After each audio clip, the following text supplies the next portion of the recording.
সমস্যাটি হলো আমরা চাই সবাই একই গতিতে আগাক। তুমি তার মতো হও, আপনি ওনার মতো হন। বাবা মারাও ঠিক একই কাজ করেন। একজন যখন আরেকজনের চেয়ে একটু ভালো করে, তুমি কেন তোমার বোনের মতো হলে না? তারা একই না, এক একজন তার নিজের পথে। আপনি আল্লাহকে বলছেন পথ মিলিয়ে দিতে, আপনি মানুষকে পথ একত্র করার দিকে ডাকছেন, গন্তব্যের দিকে নয়। আল্লাহ পাক আমাদের শুধু পথে আসতে বলছেন, পথের এই যাত্রা উপভোগ করতে বলেছেন। অনেক মানুষ আমার কাছে এসে বলে, আমি কিভাবে আরবি দ্রুত শিখতে পারি, কিভাবে আমি পুরো কোরআন একেবারে শেষ করে ফেলতে পারি। আমি বলি, এত ব্যস্ততা কেন? আমি কি খুব শীঘ্রই মারা যাবেন? সময় আছে, ধৈর্য ধরুন। আল্লাহ পাক এটা দেখতে চান না যে কতটুকু আপনি জানেন, তিনি দেখতে চান আপনি সেই পথে আছেন কিনা। আর আপনি যখন পথে থাকবেন, কিভাবে জানবেন আপনি পথে আছেন? আশেপাশের দৃশ্যপট বদলায় পথে, তাই না? বদলায় যখন আপনার অগ্রগতি হয়। আল্লাহ পাক শুধু এটাই চান যে আপনি আগাচ্ছেন কিনা। তিনি শুধুই অগ্রগতি চান, পরিপূর্ণতা নয়। ওটা আশেপাশের মানুষ চায় আপনার কাছ থেকে, আল্লাহ পাক তা চান না। আল্লাহ পাক জানেন তিনি কাকে সৃষ্টি করেছেন। তিনি আমাদের বলেন না যে নির্ভুল হয়ে যেতে, তিনি চান আমাদের অগ্রগতি হোক, এতটুকুই তিনি চান। আল্লাহ পাক আমাদের দিনকে সহজ আর সুন্দর করেছেন, আর আমরা সেটাকে কঠোর আর কদর্য বানাই। আমরা মানুষকে ছোট করি কারণ তারা নির্ভুল নয়, আমরা তাদের ছোট করি কারণ তারা এখনো গন্তব্যে পৌঁছায়নি। সাহাবারা সর্বশ্রেষ্ঠ প্রজন্ম ছিলেন, হ্যাঁ, সর্বকালের সর্বশ্রেষ্ঠ প্রজন্ম ছিলেন তারা। তারা ইসলামের জন্য মরতেও প্রস্তুত ছিলেন, হ্যাঁ নাকি না? আল্লাহ পাক তাদের আয়াত পাঠিয়েছিলেন মদ্যপান নিয়ে সর্বমোট 3টি স্তরে। তারা এমন ছিলেন যে ইসলামের জন্য তারা মরতেও সদা প্রস্তুত। তবু আল্লাহ পাক প্রথমে বলেছেন মদ্যপানের খারাপ দিকগুলো ভালোর থেকে বেশি। এরপরে বললেন মদ্যপ অবস্থায় নামাজের কাছেও এসো না। এরপর সূরা মায়েদায় নাজিলের সময় অনুযায়ী একেবারে শেষ সূরাগুলোর মধ্যে একটি, সেখানে তিনি বললেন এটি শয়তানের সাহায্যকারী, তোমরা থামাও। তাহলে সাহাবারা যারা কিনা সেরা প্রজন্ম, আল্লাহ পাক তাদের থেকেও আশা করেননি যে তারা সাথে সাথে মদ্যপান ছেড়ে দিবেন। তিনি যদি চাইতেন তিনি একেবারে শুরুতেই এই আয়াত দিতে পারতেন। এখন দেখুন, মদ্যপান শুধু হারাম নয়, বরং এটি খুবই খারাপ অভ্যাস। এখানে পার্থক্য আছে। যেমন শুকর খারাপ কিছু নয়, কিন্তু এটি হারাম। আপনি শুকর দেখে বললেন আস্তাগফিরুল্লাহ, শয়তান। না না, এটি শুকর, না খেলেই চলবে।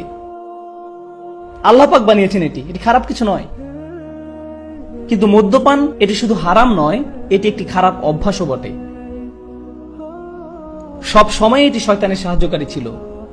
কুরআন নাজিলের প্রথম বছরেও শয়তানের সাহায্যকারী ছিল, কুরআন নাজিলের 23তম বছরেও এটি শয়তানের সাহায্যকারী ছিল। কিন্তু এটি খারাপ হলেও আল্লাহ পাক সিদ্ধান্ত নিয়েছেন যে সাহাবারা ওই পথে যথেষ্ট আগায়নি, তাই তারা প্রস্তুত নয়, তারা আরেকটু আগাক। তাই প্রথমে বললেন যে খারাপ দিকগুলো ভালোর থেকে বেশি। এরপর আরেকটু আগানোর পর বললেন যে অন্তত ওই অবস্থায় নামাজে এসো না। তারপর একটা সময় পরে তিনি বললেন, হ্যাঁ, এখন তোমরা প্রস্তুত, এখন থামো। সর্বশ্রেষ্ঠ প্রজন্মকেও আল্লাহ পাক সময় দিয়েছেন অনেক এই পথে অগ্রসরের জন্য। আর আমরা কি করি? আজকে যদি একজন মদ্যপ ব্যক্তি মসজিদে আসে, একেবারে মদ্যপ, কয়েকটি বিয়ার খেয়েছে সে, বেশ দূরে থেকেও আপনি গন্ধ পাচ্ছেন, এসে ঢুলতে ঢুলতে বললো আমি নামাজ পড়তে চাই, কি করবো আমরা তাকে নিয়ে? ঘাট ধরে বের করে দিবেন। আর যখন বের করে দিলেন, এরপর সে কোথায় যাবে? আবার সেই বারে আবার মদ খেতেই যাবে। সে আল্লাহ পাকের ঘরে এসেছিল, সে আল্লাহর পথে অনেক বড় একটি পদক্ষেপ নিয়েছিল, আর আপনারা বললেন ফিরে যাও। এই পদক্ষেপ আমাদের জন্য যথেষ্ট নয়, ফিরে যাও। আল্লাহ পাক চান যেন এই পথে আপনি অগ্রসর হন, আর আপনাকে অন্যদেরকে সাহায্য করতে হবে এই পথে অগ্রসর হবার জন্য। হয়তো কেউ একটু বেশি সময় নিবে, আর কেউ কম সময় নিবে। আল্লাহ পাক আমাদেরকে উদাহরণ দিয়েছেন মাটিতে বীজ বপনের, তাই না? আপনাদেরকে বলি, গত 1 বছরে আমার লেকচারগুলোতে এই একই প্রশ্ন আমাকে প্রায় 1000 বার করা হয়েছে। একই প্রশ্ন আমাকে প্রায় 1000 বার করা হয়েছে। লোকজন আসে এবং বলে, উস্তাদ আমার স্বামী নামাজ পড়ে না, আমার ছেলে নামাজ পড়ে না, আমার স্ত্রী নামাজ পড়ে না, আমার বোন একদমই সালাত আদায় করে না, আমার চাচা নামাজ আদায় করে না, আমার বাবা ঠিক মতো নামাজ আদায় করে না, আমি কিভাবে তাদের নামাজ পড়াতে পারি? এমন একটা কিছু বলুন যাতে তারা একদম একেবারে বদলে যায়। আমি তখন বলি, আচ্ছা দাঁড়ান, ভেবে দেখি। এমন কিছু আমার কাছে নেই। একজন কৃষক প্রথমে কি করেন? বীজ মাটিতে বপন করেন, এরপর পানি দেন, এরপর ঘুমাতে যান, উঠে দেখেন পরিষ্কার আছে কিনা, এরপর আবার পানি দেন, এরপর ঘুমাতে যান, আবার পরের দিন আবার দেখেন, পোকামাকড় থাকলে সরান, আল্লাহ পাকের কাছে দোয়া করেন। এত কিছু তিনি কেন করেন? কোনো অগ্রগতি কি তিনি দেখতে পান? না, যা হচ্ছে সব মাটির নিচে, সে নিজে কিছুই দেখতে পায় না। সে কি বলে যে এখনই ফসল ফলাতে হবে? বীজটা মাটি থেকে টেনে বের করে এরপর আবারও টানাটানি করে দেখি কিছু হয় কিনা। আল্লাহ পাক কোরআন নাজিলকে আকাশ থেকে পানি নেমে আসার সাথে তুলনা করেছেন। আর পানি যখন আসে, পৃথিবীতে জীবন কি সাথে সাথে শুরু হয় নাকি সময় লাগে? সময় লাগে। অনেকে তাদের জীবন খুবই দ্রুত পরিবর্তন করতে পেরেছেন, আবার অনেকের সময় লেগেছে। সময় লাগে। হযরত আবু বকর রাদিয়াল্লাহু তাআলা আনহু সাথে সাথে নিজেকে পরিবর্তন করতে পেরেছিলেন, কিন্তু অনেক সাহাবার সময় লেগেছে। ওমর বিন খাত্তাব প্রায় 5 বছর লেগেছে। আবু সুফিয়ান রাদিয়াল্লাহু তাআলা আনহু আরো বেশি। এক রাতেই সবকিছু হয়ে যায় না। মানুষ শুধু আবু বকর সিদ্দিক রাদিয়াল্লাহু তাআলা আনহু এর উদাহরণ দেয়, কিন্তু জানতে হবে যে আবু বকর সিদ্দিক রাদিয়াল্লাহু তাআলা আনহু অনেক বড় এক উদাহরণ, এমনকি সাহাবাদের মাঝেও অনেক বড় উদাহরণ। তাহলে আপনার কি হবে? মানুষ একেবারে সর্ববৃহৎ উদাহরণ আনে আর আপনার হতাশা জাগে। অথচ আরো হাজার হাজার সাহাবা রাদিয়াল্লাহু তাআলা আনহু রয়েছেন যারা আবু বকর সিদ্দিক রাদিয়াল্লাহু তাআলা আনহুর মতো একইভাবে একই পথে অগ্রসর হননি। তারা তাদের সময় নিয়েছেন। আল্লাহ পাক কিন্তু তাদের উপরও খুশি, তাদের উপরও খুশি। মানুষকে ডাকুন প্রজ্ঞার সাথে, তাদেরকে শুনতে দিন, তাদেরকে বড় হবার সময় দিন, তাদেরকে শুনতে দিন। আমি ইংল্যান্ডে লেকচার দিচ্ছিলাম, শেষ হবার পর এক মহিলা এসে বলল, দয়া করে কাউকে কিছু বলবেন না, আমি একজন শিয়া। আমি আপনার লেকচার শুনছি 1 বছর ধরে, বেশ উপকৃত হয়েছি, কাউকে কিছু বলবেন না। কেন জানেন? কারণ ওটা ছিল বার্মিংহাম। আরেক লোক এসে বলল, ভাই আসসালামু আলাইকুম, ইনি আমার স্ত্রী, আমার সাথে আরো প্রায় 50 জন বন্ধু বান্ধব আছে এখানে, আমরা সবাই বাহাই ধর্মের, আমরা আপনার লেকচারগুলো শুনছি, দয়া করে কাউকে কিছু বলবেন না। আমি বললাম, রিল্যাক্স, স্বাগতম, শান্ত হয়ে বসুন। আমার তো এখানে কোনো দরকার নেই যে শিয়া বা বাহাই যিনি তার সাথে বিতর্কে জড়ানোর। কারণ কি? কারণ আমার একমাত্র উদ্দেশ্য হলো পানি মাটিতে পৌঁছানো, ওইটুকুই। বাকিটা কি করবে? বাকিটা করবেন আল্লাহ পাক। আমি আপনি আর কিছুই করব না। বাকিটা আল্লাহ পাকের উপর তিনি কি করবেন, আমি আপনি আর কিছুই করব না। আমরা মানুষকে সুযোগ দেই না, ব্যস্ত হয়ে যাই তর্ক বিতর্ক করার জন্য, আর এটা ইসলাম থেকে তাদের দূরে সরিয়ে দিচ্ছে। এটা প্রজ্ঞা নয়, এটা প্রজ্ঞা নয়। আল্লাহ পাক বলছেন, আল্লাহর পথে ডাকো প্রজ্ঞার সাথে। এরপর তিনি বলেন, তাদের ডাকো সুন্দর হৃদয় করা উপদেশ দিয়ে। এমন উপদেশ দাও যা কিনা মানুষের মনকে স্পর্শ করে, মানুষের মন পর্যন্ত পৌঁছাবে। এ কথার মানে কি? অনেক কিছু হতে পারে, কিন্তু আমি সংক্ষেপে বলছি, একেবারেই সহজে। মাঝে মাঝে আপনি এমন কিছু বলেন যা মানুষকে রাগিয়ে দেয়, আবার মাঝে মাঝে আপনি এমন কিছু বলেন যা তারা গ্রহণ করতে রাজি হয়, আবার অন্য সময় আপনার কথায় তারা রেগে যায়, কিছু শুনতে চায় না। আপনাকে কথা বলার এমন উপায় খুঁজে বের করতে হবে যা কিনা মানুষের মনকে নরম করে দেয়, যা তাদের হৃদয়ে পৌঁছে যাবে। আপনাদের একটা উদাহরণ দেই। আপনারা ওই বিখ্যাত গল্পটি শুনেছেন যে হাসান ও হুসেন রাদিয়াল্লাহু তাআলা আনহু যখন একজনকে দেখছিল যে কিনা ঠিকভাবে উযু করছিল না, তখন তারা কি করেছিলেন? তারা কি বলেছিলেন, আস্তাগফিরুল্লাহ, এভাবে কেন উযু করছেন? আপনি এত বড় অথচ ঠিকভাবে উযু করতে পারেন না, এভাবে কেন উযু করছেন? দেখুন কিভাবে উযু করতে হয়। এইরকম কিছু কি তারা বলেছিলেন? না। তারা যদি তা করতেন তাহলে ওই ভদ্রলোক বেশ মন খারাপ করতে পারতেন। তারা কি করেছেন? তার পাশে গিয়ে নিজেরা উযু করা শুরু করলেন। আর এটা তার মনে গাঁথল যে এই ছোট ছোট ছেলেরা এত সুন্দর করে সময় নিয়ে উযু করছে, আমারও ওদের মতো সময় নিয়ে ভালোভাবে উযু করা উচিত। তারা কি করলো? এখানে তারা প্রজ্ঞা ব্যবহার করলো আর সুন্দর উপদেশ দিল যা কিনা মানুষের মনকে স্পর্শ করলো। এমন উপদেশ যা কারো মনকে নরম করে দেয়, এমন নয় যা কারো মনকে আরো শক্ত করে দেয়। কেউ যদি আপনার সাথে তর্ক করার মানসিকতা নিয়ে আসে, সরে যান ওখান থেকে। কেউ যদি অতি আবেগী হয়ে যায়, চলে যান। বিতর্কে জড়ানোর দরকার নেই। দাওয়াহ আর তর্ক এক নয়। কেউ কেউ বলে, আমি আমার কাজিনকে দাওয়াত দিচ্ছিলাম, আমরা 3 ঘন্টা ধরে তর্ক করেছিলাম। এটা দাওয়াত নয়। মানুষ যখন উল্টাপাল্টা আপত্তিকর কথা বলা শুরু করবে, তখন থেমে যান। পরে আবার সময় আসবে, আবার কথা বলা যাবে। আপনাকে এখনই কাউকে ঠিক করতে হবে না। কেউ কেউ হতাশ হয়ে বলে, আমি আমার অংশটুকু করেছি, বাকিটা এখন আল্লাহ পাকের হাতে। একজন এসে বললেন, আমার ভাই নামাজ পড়ে না, তো আমি বলেছি সে যদি নামাজ না পড়ে সে জাহান্নামের আগুনে পড়বে। আর আমি তাকে এই আয়াতগুলো শুনিয়েছি এই ব্যাপারে, এরপরও সে শোনেনি। এখন আমি আল্লাহ পাককে বলতে পারবো যে আমি আমার কাজ করেছি। আমি মনে মনে বলি, জেলে যেতে না হলে তুমি এখনই একটা চর খেতে। মানে কি, তুমি তোমার কাজ করে ফেলেছো মাদর। আমরা নবী আলাইহিস সালামদের উদাহরণ অনুসরণ করি। তারা কি আয়াতগুলো একবার পরে বলেছিল যে আমি আমার কাজ করে ফেলেছি, ইয়া আল্লাহ তাদের ব্যবস্থা করুন, বন্যা শুরু হোক? এইভাবে কিছুই হয় না, এইভাবে কিছুই হয় না। আপনি কাউকে উপদেশ দিবেন, এরপর আবার দিবেন, আবার দিবেন, আবার যাবেন, আবারও যাবেন, আবার বলবেন যতক্ষণ না পর্যন্ত আপনি মারা যাচ্ছেন। কেউ কেউ এসে বলে এমনকি নূহ আলাইহিস সালামও ঠিকই একসময় হাল ছেড়ে দিয়েছিলেন।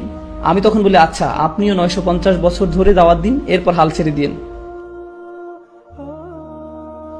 আর একটু বয়স হোক, এরপরে নূহ আলাইহিস সালামের উদাহরণ আনবেন।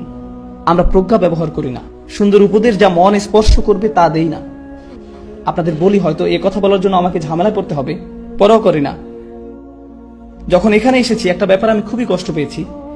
এখানে যারা ট্যাক্সি ড্রাইভার, যারা দোকানে বা হোটেলের কর্মচারী, যারা রাস্তা পরিষ্কার করছে, আমরা তাদের পাশ দিয়ে যাই, অথচ তাদের সালাম দেই না, একদমই সালাম দেই না। রাসূলুল্লাহ সাল্লাল্লাহু আলাইহি সাল্লাম বলেছেন, আল কাসিবু হাবিবুল্লাহ, আল কাসিবু হাবিবুল্লাহ। আল্লাহ তাকে ভালোবাসেন যে কিনা কষ্ট করে তার টাকা উপার্জন করে। তো ওই পাঠান লোকটি যে কিনা সারাদিন নান বানাচ্ছে, তার পরনের কাপড় যা সাদা ছিল এখন বাদামি হয়ে গেছে, সে আপনার পাশ দিয়ে গেল আর আপনি মুখ বাঁকিয়ে বললেন এরা এখানে কি করছে? না না না না না, আল কাসিব হাবিবুল্লাহ, তারা অন্তত আপনার সালাম পাওয়ার তো যোগ্য, তারা অন্তত আপনার সালাম পাওয়ার তো যোগ্য।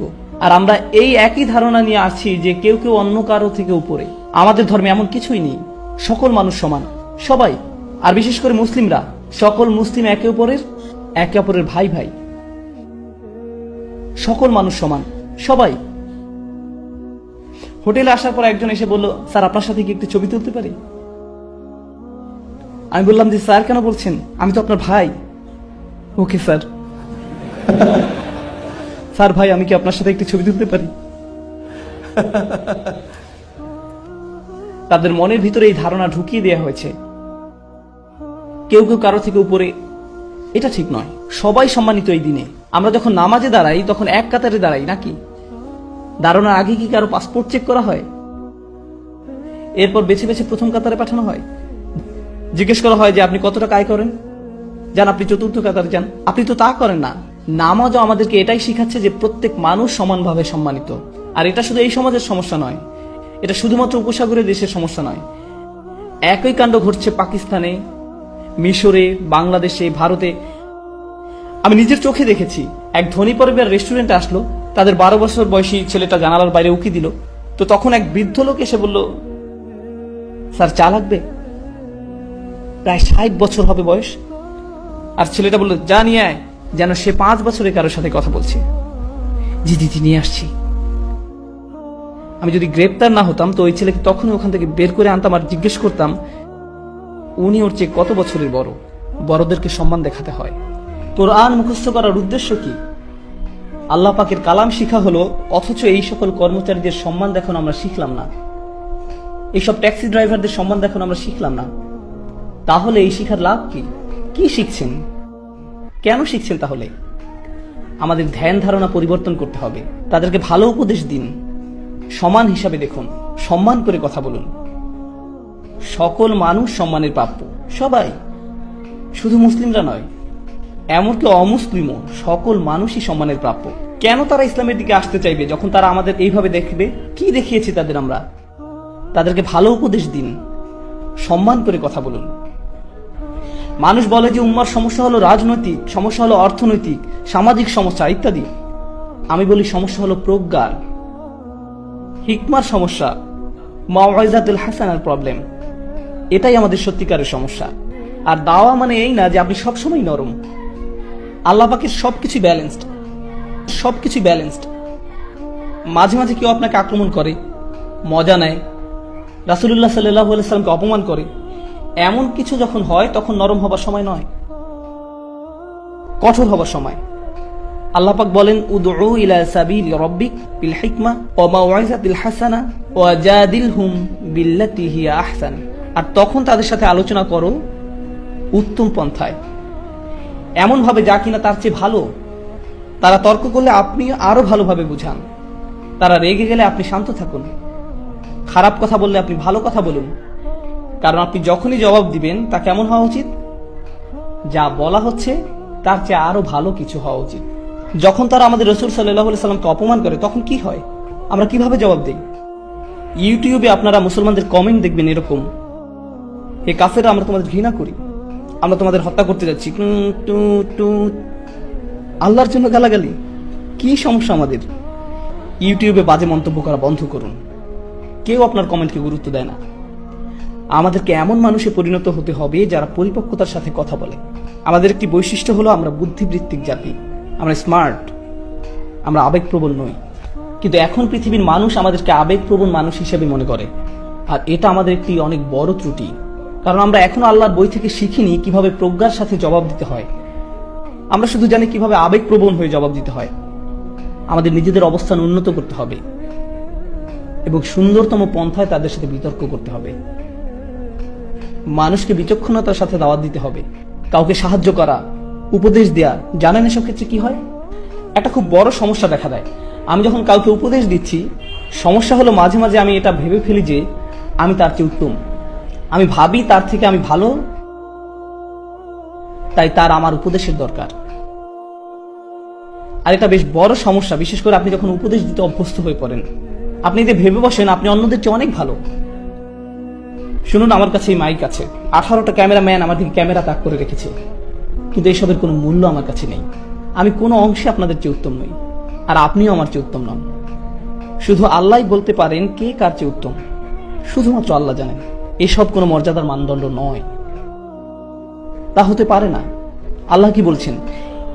ইন্না রাব্বাকা হুয়া আ'লাম বিমান দাল্লা আন সাবিলিহি ওয়া হুয়া আ'লামু বিল মুহতাদিন। আপনার রব, তিনি একমাত্র জানেন কে পথ হারিয়েছে, কে পথ ভ্রষ্ট হয়েছে সঠিক পথ থেকে। আল্লাহ ভালো জানেন আমি বিপথে আছি না আপনি। আমি তো এটাও জানি না আমি নিজে সঠিক পথে আছি কিনা, এতটুকু জ্ঞান আমার নেই। আপনাকে পথ নির্দেশনা দেওয়ার আগে আমার বুঝতে হবে আল্লাহ একমাত্র জানেন আমার মর্যাদা কতটুকু। আল্লাহ একমাত্র জানেন আমার মর্যাদা কতটুকু, আমার আসল অবস্থান কোথায়। তো আমাকে আল্লাহর সামনে নত থাকতে হবে অন্য কাউকে উপদেশ দেওয়ার আগে। আমি কখনো বলি না সুবহানাল্লাহ, এই লোকগুলো পুরোপুরি বিভ্রান্তির মধ্যে আছে, আমার এদেরকে সাহায্য করতে হবে।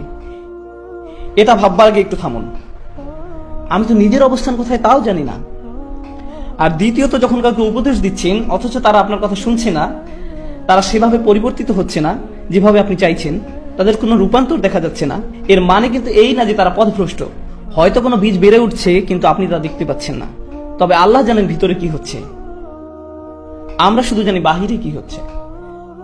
আর বাহিরেরটা দেখি আমরা অধৈর্য হয়ে পড়ি, আর ভিতরে কি হচ্ছে সে ব্যাপারে কোনো খেয়াল করি না। আর আপনাদের প্রতি এটা আমার শেষ মন্তব্য, এই কথা দিয়ে আজ শেষ করতে চাই, কারণ এটা এই উম্মতের সবচেয়ে গুরুত্বপূর্ণ সমস্যাগুলোর একটি। আজকের এই উম্মতের সবচেয়ে বড় সমস্যা হলো জ্ঞানের অভাব। এই অভাবের উপস্থিতি বোঝা যায় যখন আমরা বাহ্যিক দিক দেখে ব্যতিব্যস্ত হয়ে পড়ি, অথচ অন্তর্গত বিষয়গুলো নিয়ে ভাবি না। এমনকি ইসলামিক কর্মকাণ্ডেও না। একটা ছেলে খুব ভালো কারণ সে সম্পূর্ণ কোরআন মুখস্থ করে ফেলেছে, কিন্তু এটা তো বাহ্যিক বিষয়। একজন ভালো মানুষ সেই যার অনেক ইলম আছে, এটাও তো বাহ্যিক বিষয়, অন্তর্গত বিষয় নয়। আপনার অনেক ইলম থাকা সত্ত্বেও আপনি একজন জঘন্য মানুষ হতে পারেন, এটা সম্ভব, তাই না? আপনি হতে পারেন একজন হাফিজ, কিন্তু আল্লাহ আর রাসূলের ব্যাপারে আপনি এক বিন্দু পরোয়া করেন না। সম্ভব এটা? অবশ্যই। কেউ হাফিজ হলেই যে সে ভালো মানুষে পরিণত হয় এমনটা নয়। হিফজ খুবই গুরুত্বপূর্ণ, আমার সন্তানরাও হিফজ চর্চা করে, কিন্তু হিফজ এই সমীকরণের খুবই ক্ষুদ্র একটা অংশ। আমাদের আগে অন্তরের সমস্যা দূর করতে হবে, এটাই সবচেয়ে গুরুত্বপূর্ণ বিষয়। অন্য সবকিছুর চাইতেও এর গুরুত্ব বেশি। কিছু মানুষ বলে যতক্ষণ না তোমার অনেক ইলম অর্জন হবে তুমি আল্লাহর কাছে কিছুই না। আমি তাদের বলি আমি জানি না আপনি কোন কোরআন পড়েছেন, কারণ এটা সেই কোরআনের শিক্ষা নয় যেটা আমি পড়েছি, এটা সেই কোরআনের বাণী নয়। রাসূলুল্লাহ সাল্লাল্লাহু আলাইহি সাল্লাম কোরআন তেলাওয়াত করছিলেন, আর সে সময় কিছু জিন সে পথ দিয়ে যাচ্ছিল। আপনারা জানেন গল্পটা? রাসূল সাল্লাল্লাহু আলাইহি সাল্লাম কোরআন পড়ছিলেন আর কিছু জিন সে পথ দিয়ে যাচ্ছিল। তারা যখন কোরআন শুনতে পেল তখন বলল, এই চুপ, এটা কি শুনতে পাচ্ছি। যখন সম্পূর্ণ তেলাওয়াত শেষ হলো তারা তাদের জাতির নিকট ফিরে গেল এবং দাওয়াত দিতে শুরু করলো। কতটুকু সময় ধরে জিন জাতি কোরআন শুনেছিল? কয়েক মিনিট। তারা কি তাফসীরের উপর কোনো ডিগ্রি পেয়েছিল কোনো ডিগ্রি? তারা তাসবিদের ইজাজা পেয়েছিল কোনো প্রতিষ্ঠান থেকে? এই জিনেরা কোরআন শিখেছিল কতক্ষণের জন্য?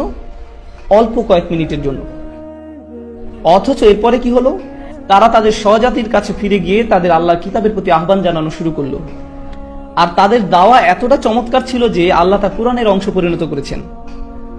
আমরা এই কোরআনেই তাদের উক্তি পেয়েছি।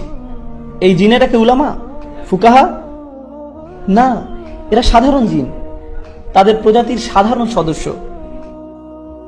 কিন্তু জানেন আল্লাহর কাছে তাদের অসাধারণ হওয়ার কারণ কি? তাদের আন্তরিকতা।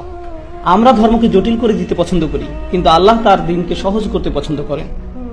আল্লাহর দিন জটিলতা মুক্ত, সুন্দর, এটা সাদাসিধা, এতটা সাদাসিধা যে একজন জিনও সেটা বুঝতে পারেন। অথচ তাদের কোনো পিএইচডি ডিগ্রি নেই, তবুও তারা বুঝতে পেরেছেন। আমরা সহজকে জটিল বানাতে পছন্দ করি। আমরা ইসলামের সবকিছু শিখতে চাই জটিল উপায়ে, আর আল্লাহ তা শিখাতে চান সহজ সরল উপায়ে। এটাই আল্লাহর প্রজ্ঞা, সহজ করে দেয়া। আমরা জটিলতা তৈরি করি। কেউ কোরআন পড়ছে আর আমরা তাকে গিয়ে জিজ্ঞেস করি, আপনি কোথা থেকে ইজাজত পেয়েছেন? এটা কি হাফস আল আসিম নাকি ওয়ার্শ? আপনার তো কলকলা আরো লম্বা হওয়া উচিত ছিল। মাপ ঠিক করতে হবে। এরপর আপনি 3 বছর অতিবাহিত করবেন তাজরিদ শিখতে, অন্য সবকিছু বাদ দিয়ে। আপনি এই শিক্ষাকে কঠিন করেছেন। অতীতে কখনোই এমনটা হতো না, কখনোই না। আমরা দিন শিক্ষা কঠিন করে ফেলেছি। কেউ এসে বললো, আমি একজন মুসলিম। তাই নাকি? আপনি মুসলিম? আপনার আকিদা কি? আমার আকিদা, আমি একজন মুসলিম।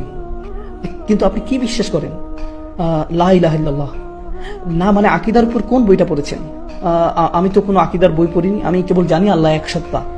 না ভাই, আপনার আকিদা শিখতে হবে, আপনাকে এর গভীরে যেতে হবে, গভীরভাবে বুঝতে হবে। থামুন, কিছুটা পিছের দিকে ফিরে যাই। ইব্রাহিম আলাইহিসসালাম, কোরআনে তার ব্যাপারে কি বলছে শুনুন। তা কি কঠিন নাকি সহজ? সহজ। অথচ আমরা কি পছন্দ করি? সবচেয়ে সহজ জিনিসটাকে কঠিন করে দেয়া। আমরা এটা করতে খুবই ভালোবাসি। আমি বলছি না যে আকীদা পড়বেন না। যারা তালাবুল ইলম, যারা মুতামাইয়িজ হবেন, যারা এসব ক্ষেত্রে শিক্ষার্থী হবেন, অবশ্যই আপনারা এসব পড়বেন। কিন্তু সাধারণ মানুষদের ছেড়ে দিন, তাদের জন্য এসব সহজ করে দিন। কারণ ইব্রাহিম আলাইহিসসালাম দিনকে সহজ রেখেছিলেন, সালিহ আলাইহিসসালাম সহজ রেখেছিলেন, ঈসা আলাইহিসসালাম সহজ রেখেছিলেন আল্লাহর প্রেরিত মানবতার শ্রেষ্ঠ শিক্ষক, সবচাইতে সেরা শিক্ষক আমাদের নবীগণ। আর তাদের শ্রেষ্ঠ কথাগুলোই কোরআনে স্থান পেয়েছে। আপনি ঈমান শিক্ষা দেওয়ার জন্য আল্লাহর বইয়ের চেয়ে ভালো বই পাবেন না, তা সম্ভব নয়। অথচ আল্লাহ ইসলামকে সহজ রেখেছেন, আর আমরা কঠিন করে ফেলেছি। আল্লাহে আমরা তা করি। আমরা মানুষের প্রতি নির্দয়, অথচ আল্লাহ ক্ষমাশীল। একদম শেষে আমি যে ধারণা শেয়ার করতে চাই, তা হলো আমাদের কোনো ভারসাম্য নেই। আমরা যেভাবে ইসলামকে মানুষের সামনে তুলে ধরি, এতে করে মুসলিমদের জন্য ইসলাম পালন করা কষ্টকর হয়ে দাঁড়িয়েছে। অনেক মুসলিমের ধারণা তারা সব কাজে আল্লাহর অবাধ্যতা করছে, আর আল্লাহ শুধু তাদের শাস্তি দিবেন। আল্লাহ সব সময় তাদের উপর রেগে আছেন। অথচ আল্লাহ নিজেই বলছেন, মা ইয়াফআলুল্লাহু বিআযাবিকুম। আল্লাহ তোমাদের শাস্তি দিয়ে কি করবেন? আল্লাহ আপনাদের শাস্তি দিতে চান না। আমাদের আবার এই দিনের রহমতের কথা প্রচার করতে হবে, এই কিতাবের রহমতের বাণী প্রচার করতে হবে, এই বৃষ্টির বর্ষণ হতে হবে। আবার বৃষ্টি আল্লাহ রহমতের এক নিদর্শন, তাই না? তাই কোরআন আল্লাহর প্রেরিত রহমত। শেষ বক্তব্য, কোরআন কিভাবে আমাদের জন্য রহমত সে ব্যাপারে